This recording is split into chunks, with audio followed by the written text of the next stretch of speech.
కొత్త భూసేకరణ చట్టం ప్రకారం 1,70,000 ఎకరాలకు 36 లక్షల చొప్పున నష్టపరిహారంగా 61,000 కోట్లు కేటాయించాలని ఆదివాసీ మహాసభ న్యాయ సలహాదారు ఐనాపురపు సూర్యనారాయణ డిమాండ్ చేశారు.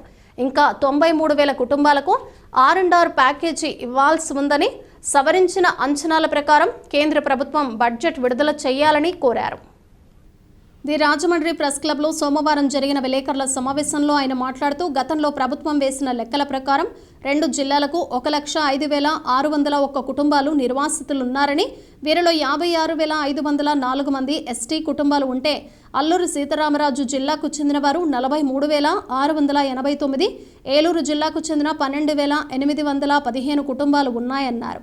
ఇప్పటి వరకు కేవలం 13,000 కుటుంబాలకు మాత్రమే R&R కల్పించారని, ఇంకా 92,000 కుటుంబాలకు పునరావాసం కల్పించి నష్టపరిహారం చెల్లించాల్సి ఉందని, దీనికి 96,000 కోట్ల రూపాయలు అవసరమవుతాయన్నారు. దీంతో పాటు ప్రాజెక్టు నిర్మాణం ఆలస్యం అయినందున అంచనా వ్యయం కూడా బాగా పెరిగిపోయిందని, కేంద్ర ప్రభుత్వం 1,20,000 కోట్లు కేటాయించాలని విజ్ఞప్తి చేశారు.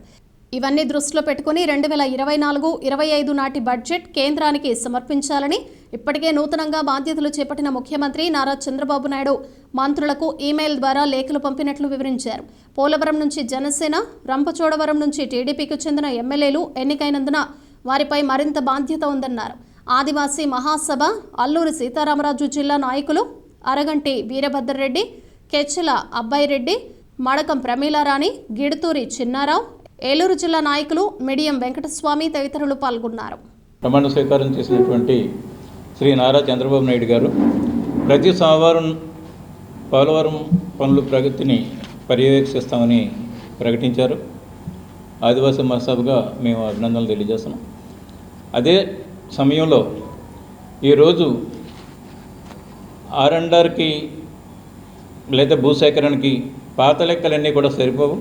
ఆ 55,000 కోట్లు కానీ 47,000 కోట్లని ఇవన్నీ కూడా పాత లెక్కలన్నీ అవి పక్కన పెట్టేసేసి 2024-2025లో కొత్తగా సవరించిన బడ్జెట్తో కేంద్ర ప్రభుత్వం దృష్టికి తీసుకువెళ్ళాలని, కొత్త భూసేకరణ చట్టం ప్రకారం వాటి వివరాలను మేము ముఖ్యమంత్రి నారా చంద్రబాబు నాయుడు గారికి, సంబంధిత మంత్రులందరికీ కూడా మెయిల్ ద్వారా పంపించడం జరిగింది. అందులో ప్రధానంగా ఈవేళ పోలవరం ప్రాజెక్టు పూర్తి కావాలంటే అదనంగా మరో 1,20,000 కోట్ల రూపాయలు అవసరం అవుతుంది. ఎలాగంటే ప్రభుత్వం గతంలో వేసినటువంటి అంచనా ప్రకారం భూసేకరణ చేయలేదు. అందులో 56,000 ఎకరాల వరకు ఇంకా భూసేకరణ చేయాల్సింది ఉంది పాత లెక్కల ప్రకారం. అది కాకుండా ఈవేళ SC STలో 40,000 మంది భూమి లేనటువంటి పేదలు ఉన్నారు. వాళ్ళకి కనీసం ఎకరం భూమి ఇవ్వాలని చెప్పి కొత్త భూసేకరణ చట్టం చెబుతుంది. అంటే 40,000 ఎకరాలు వాళ్ళ కోసం సేకరించాలి. పాత 60 ఎకరాలు, అక్కడికి 1,00,000 ఎకరాలు అయింది.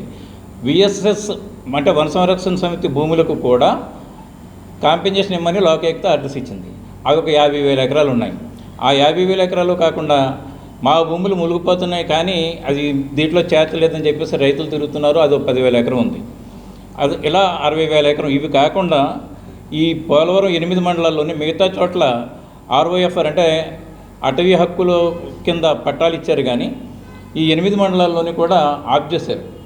ఇది ఒక 10,000 ఎకరాల వరకు కూడా ఇలా ఆఫ్ చేసినటువంటి ROFR పట్టాలు ఉన్నాయి. అంటే అదొక 70,000 ఎకరాలు. ఇలా 1,70,000 ఎకరాలకి ఈవేళ భూసేకరణ ప్రభుత్వం చేయాల్సినటువంటి అవసరం ఉంది కొత్త భూసేకరణ చట్టం ప్రకారం. కనీసం తక్కువలో తక్కువ 1,20,000 కోట్ల రూపాయలు పోలవరం ప్రాజెక్టుకి కేటాయిస్తే తప్ప పోలవరం ప్రాజెక్టు పూర్తి కాదు.